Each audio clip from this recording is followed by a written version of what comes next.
Get ready. 10 seconds.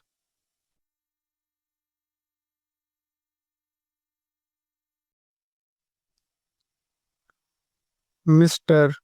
Deputy Chairman, Sir, I extend to this resolution my wholehearted support, though I wish he had extended its scope by incorporating within it two more services, but then I cannot deal with that subject now.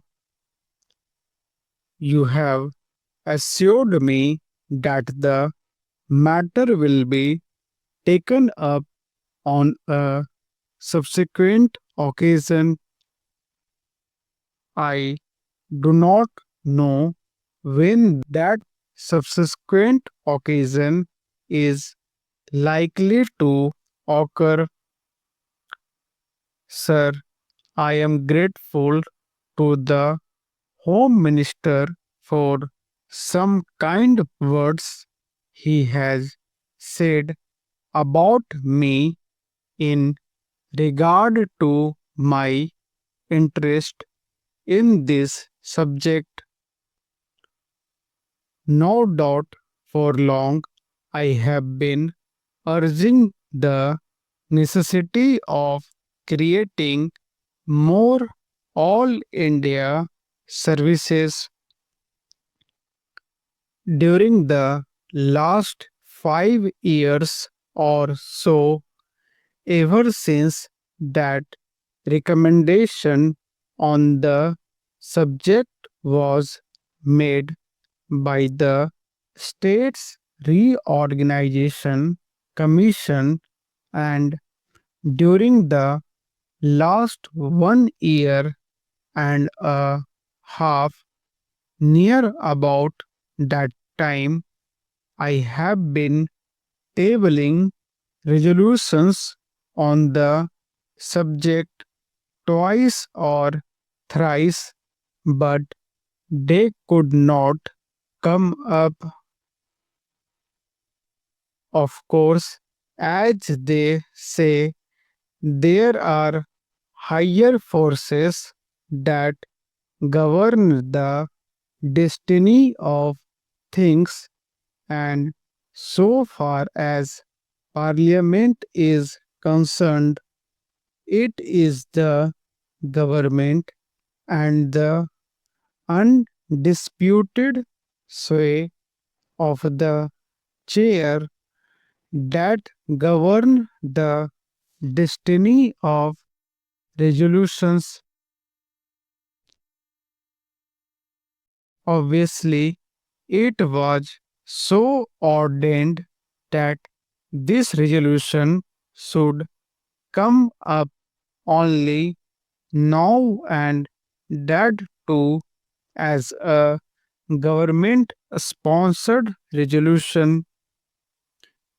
Even as it is, I welcome it most heartily and feel enthusiastic and even jubilant about it. Sir, I sincerely congratulate the Honorable the Home Minister for the tact, the firmness, the strength, and the determination which he has shown in overcoming all the delicacies and difficulties which I am sure were there in his way. The opposition and unwillingness of the states were there initially, I know,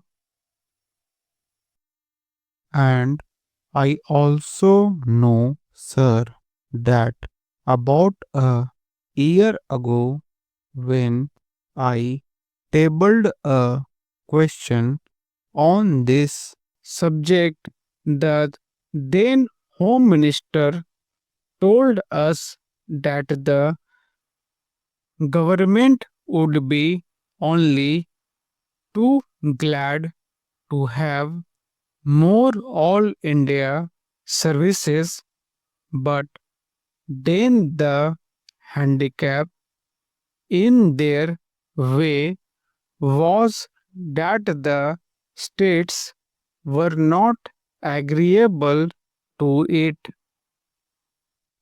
Subsequent to that, sir, about the middle of this year, I wrote to all the chief ministers requesting them to let me know their views on this subject, and I was a little unhappy to find that no chief minister replied to me saying that he was agreeable to it. One or two of them especially said that they were against it. So, all these difficulties were there in the way of the Home Minister, but I find that by this sweet persuasion, he has been able to win over all the chief ministers who, in the conference immediately preceding the last one, agreed to it in principle, and in the subsequent conference they agreed to it. It appears obviously in toto, and hence we have before us this resolution supported by the chief ministers of all the states. Sir, for that I want to congratulate most sincerely and heartily the Honorable the Home Minister. Now, sir, so far as the merits of this resolution are concerned, I do not think it is necessary for me to elaborate on them because during the last 4 years or so, ever since the publication of the report of the States Reorganization Commission, many eminent men all over the country, eminent administrators and persons who had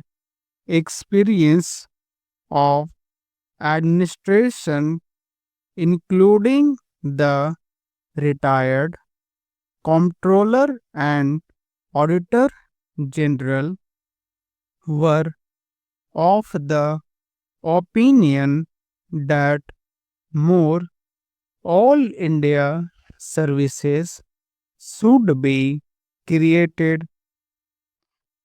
our Honorable the Prime Minister, as also our Vice President, have on more than one occasion expressed themselves definitely in favor of having more all India services.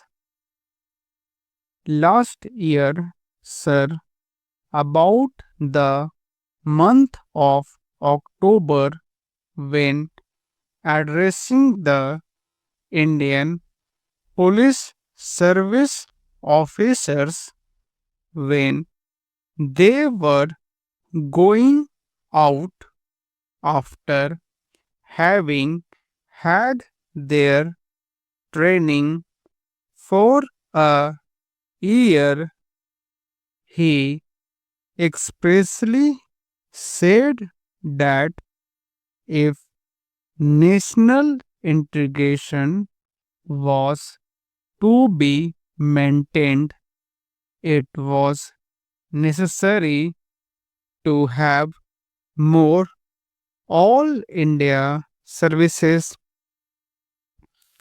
That being so, I think there is not much need for us to emphasize the necessity and the utility for having more all India services, sir, in the interest of efficiency and also in the interest of integrity.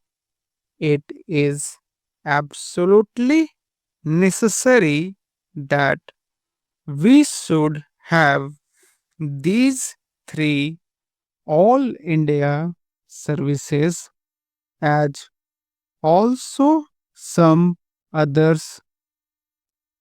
The major problem these days before us is that successful implementation of the development programs has to be carried through. It is not enough that we should have big schemes. It is not enough that we should allocate large sums for the implementation of those schemes, but it is necessary that we should have competent personnel to effectively implement our schemes, so that in a short time we may be able to carry forward our country to economic prosperity all round. In the past, during the pre independence period, we had quite a number of all India services, but then when we framed our constitution, we dispensed with the other, retaining only two. It appears to me that necessity has now arisen for reorganization of the all India services, and to have more all India services.